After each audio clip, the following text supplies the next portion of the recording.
Hi everyone, I'm Sonny. I'm from Venezuela and you are watching dcbornrob on YouTube.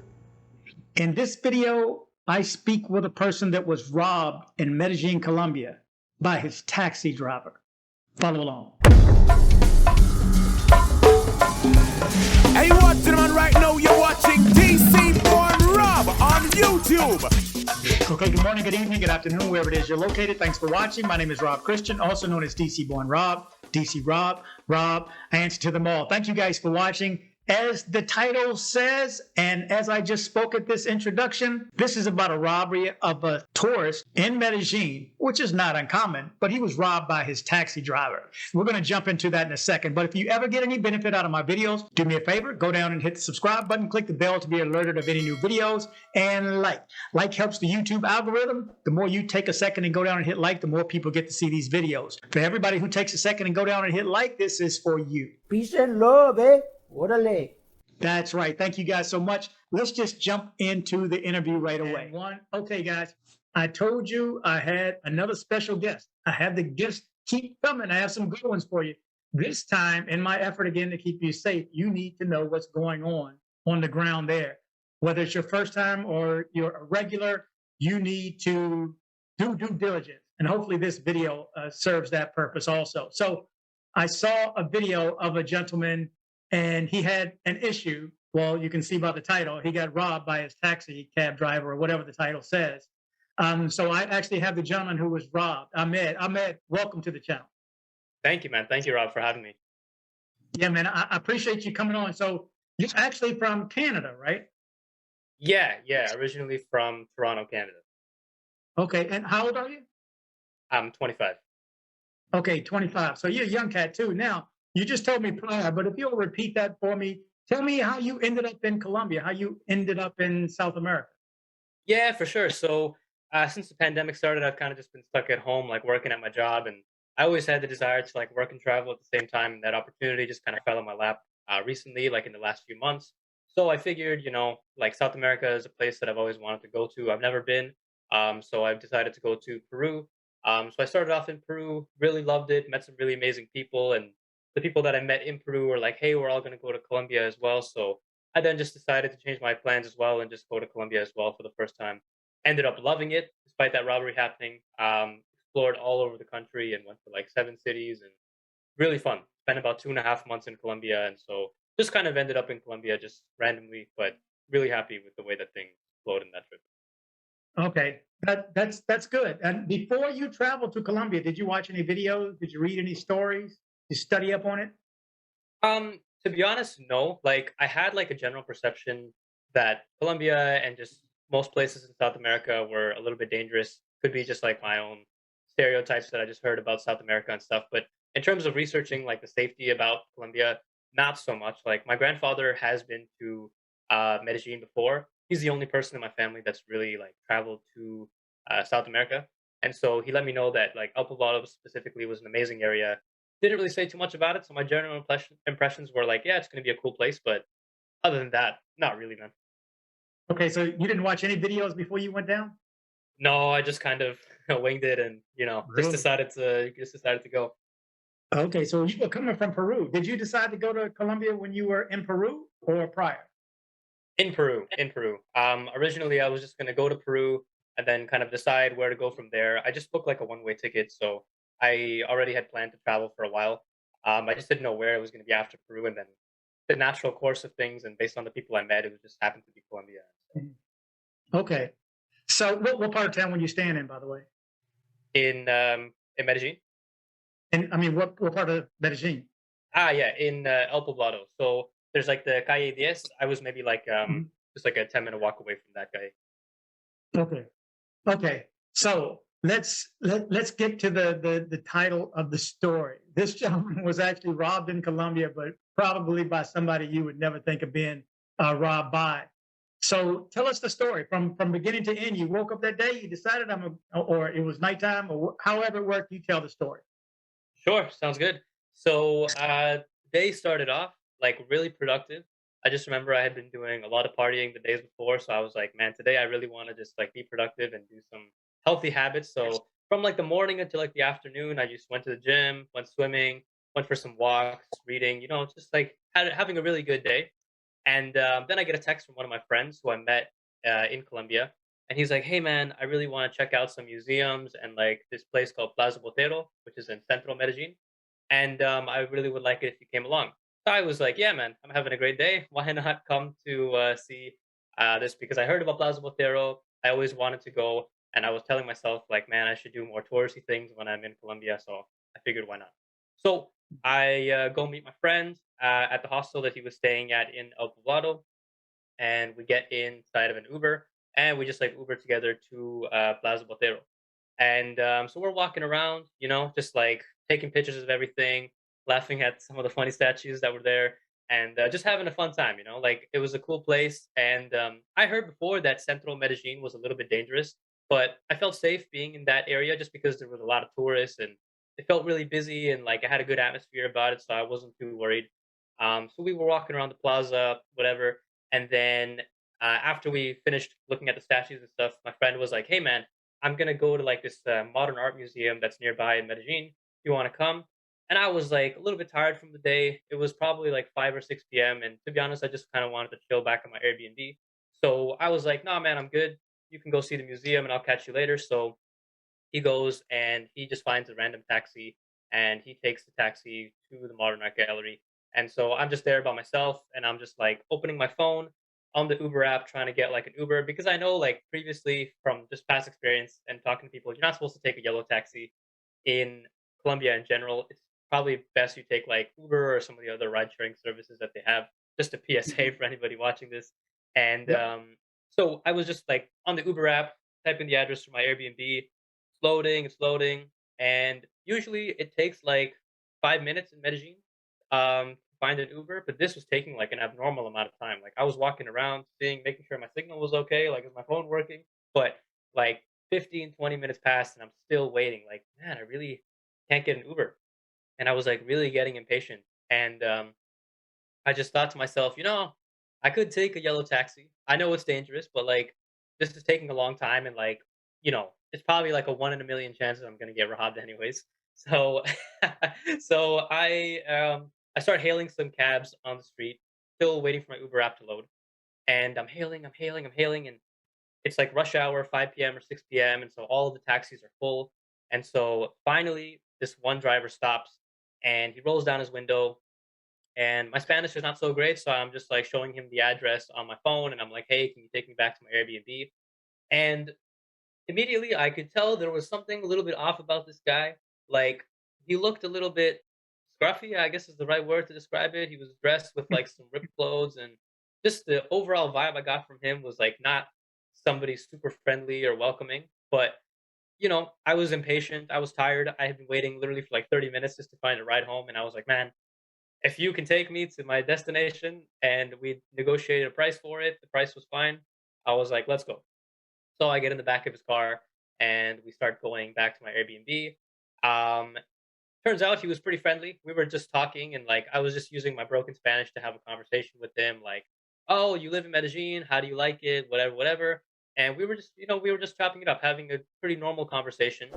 Um, he was driving a little bit erratically, and I don't think that he was fully sober, just because of the way that he was driving and just how he was speaking and stuff like that. So I was a little bit worried, and I had like some red flags pop in the back of my head. But I was like, whatever. Like I was also checking my phone, like on the Google Maps app, and we were going the right way. So I'm like, cool. Like I'm just gonna keep this app open on my phone and make sure that we're going in the right way, whatever. And then I was probably a little bit naive because then the conversation transitioned into like him looking at my phone and being like, "Oh, what kind of phone do you have?" And I was like, "Oh, it's an iPhone 11." And he was like, "Oh, is it a good phone?" And I'm like, "Yeah, it's pretty decent." And then he went on this tangent about him talking about his phone and how bad his phone was or whatever. I didn't really think much of it. I was just kind of like in my head, like on my phone, just like not really paying attention too much. And then we're on like the major highway. I don't know the road so well, so I would say the name of the road if I know, but just like the main highway, I guess that cuts through Medellin. And there was a Hmm. lot of traffic, like rush hour traffic. Like the cars were really piling up, and so randomly the taxi driver just like decides to. So if this is the main highway, the taxi driver decides to take an exit off the highway, like really randomly, like quite quickly as well. and I was a little bit sketched out. I kind of like made a little bit of a face, and I think he could tell that I made a face, and he just said like mucho tráfico, like a lot of traffic. So we ended up going off that main road into like a little side road, and he was right. There was a lot of traffic, and the side road was a little bit quieter, and we were still going the right direction.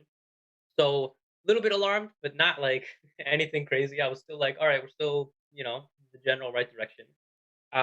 Then things took a turn, and this is where things started to unfold. So we're in the taxi, we're driving, and then randomly this guy just like pulls over to the side on the curb. And originally, my first thought was like, he's probably stopping because like he sees his friend or something, and he wants to say hi to his friend. Because I've been in that situation in like an Uber in Colombia where the driver just like randomly stopped and said hey to his friend or whatever, and So I thought that, or maybe like his car is broken or something, he wants to check something.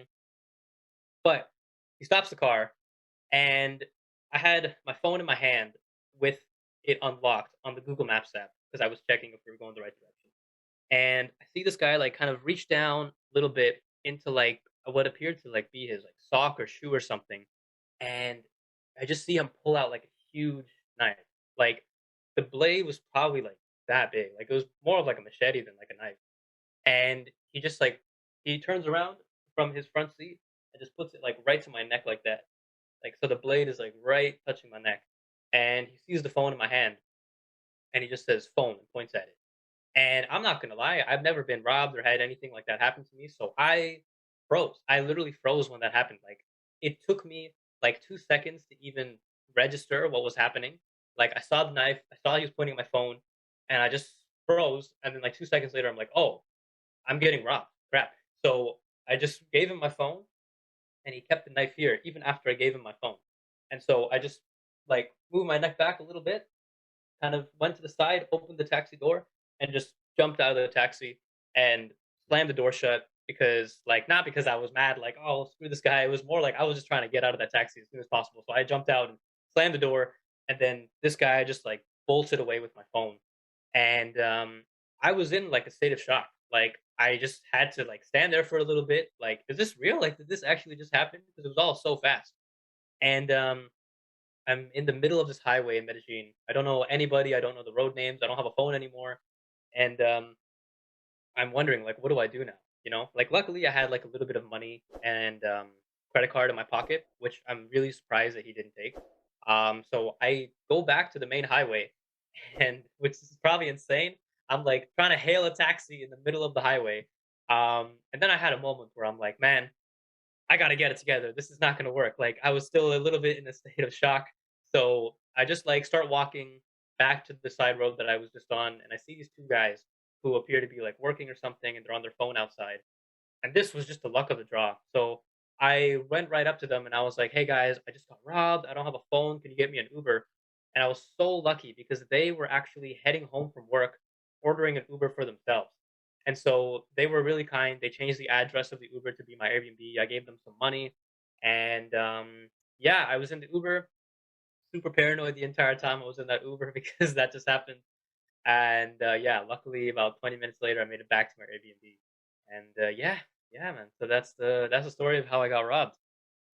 That's crazy. So, did you see his ID? Like on the sun visor in the car. Did you take a picture of it beforehand?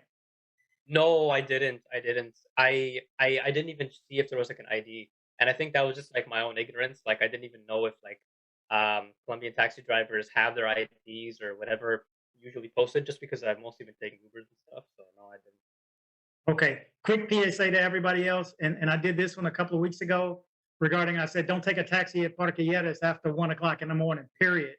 But if you do, and when you do, make sure they drop the hammer, the thing works before you get in the car, and also take a picture of the license tag before you even get in the car. So if there's any issues with anything, don't get in the car.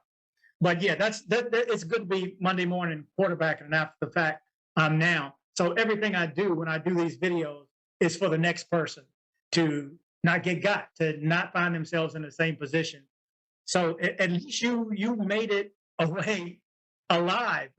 What was your recourse after that? I mean, did you call the police? Who'd you tell?